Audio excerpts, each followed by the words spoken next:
Thank you for listening to ShulchanAruch.com. May one stop in the middle of a pasuk when he is reading Chumash, Tanakh, etc. So many people ask as to what is exactly the background and source behind all of those divisions written in our Chumashim or in Nevi'im and Ksuvim. We have divisions of verses, a start and end of a verse, Psukim as they are known as. We have chapters that they are divided into. We have Parshias. So while as it is well known, the chapters into which the Chumash and Tanakh are divided into is not sourced amongst the Jewish rabbinate or Jewish literature or printing press, but rather from a English bishop in the 1200s.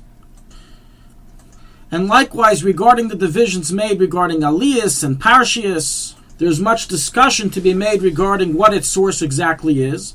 But we do have a clear Talmudic statement which states that every pasuk written in the Torah is a tradition from Moshe, from Sinai, as he received from Hashem, where every pasuk begins and every pasuk ends. So while there's room for discussion regarding the division of chapters, aliyahs, parshias, etc., the psukim are straight from Moshe, from Sinai, straight from Hashem.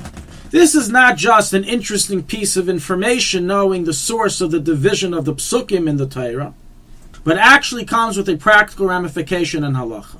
It's recorded in many areas of the Talmud and in many Pasuk, as we will mention, that it is forbidden for one who is reading a pasuk in the Torah, and as the Pasuk add, including a pasuk in Nevi'im, and some say even Ksuvim, it's forbidden for one to stop in an area that Moshe Rabbeinu did not stop. So when you have a Chumash in front of you or a Tanakh in front of you and you're reading it, you're verbalizing the words of the Pasuk, you may not stop in the middle of the Pasuk.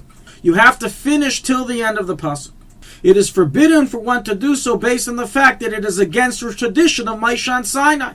That just as he received, this is the beginning and end, so too you have to make it the beginning and end, and don't end elsewhere. So is clearly written in the Gemara in Titus 27b, Megillah 22a, Brachas 12b, also recorded in Adarm 37b, recorded in the Pasuk, the Magen Avram in many areas, and the Alter Rebbe in the Shulchan Aruch 494 Halacha 11.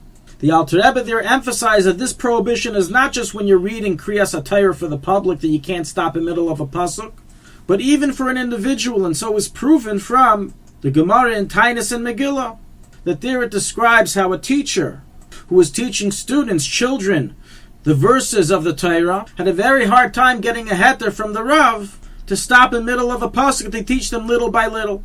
And thus we see that even an individual reading to himself has a prohibition to stop in the middle of a pasuk. Nonetheless, there are a number of cases of exception which the Pasuk discuss, as we will now mention.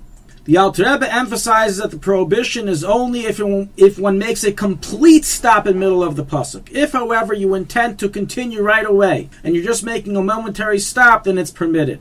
Nonetheless, seemingly it has to be in very close approximation, and you can't talk in between before finishing the pasuk. Another heter, case of exception, is when you're doing it, as we mentioned from the Gemara, to teach children for education purposes, and it's not possible to constantly read the entire pasuk and then try to explain. Other Pasuk write that you are allowed to stop by an asnachta and not just by the end of a pasuk, but this matter is under debate. Other Pasuk write that the Isser is only when you're reading a pasuk for the sake of learning it.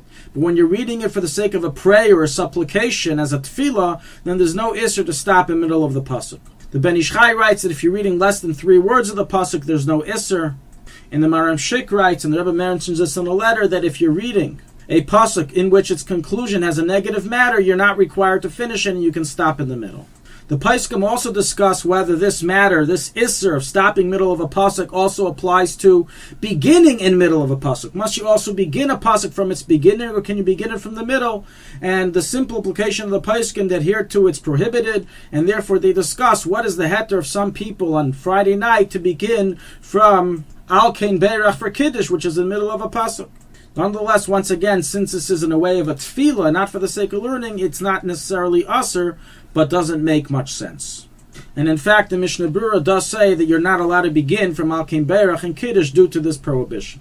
So to summarize, all the psukim in the Torah are a tradition of Moshe from Sinai, and due to this it's forbidden for one to end a pasuk in an area that Moshe did not end. And when you're reading Chumash or Tanakh, you have to finish the pasuk from beginning to end, unless you're taking a very momentary break in the middle and will continue immediately without talking in between, or one of the other exceptions apply that we mentioned.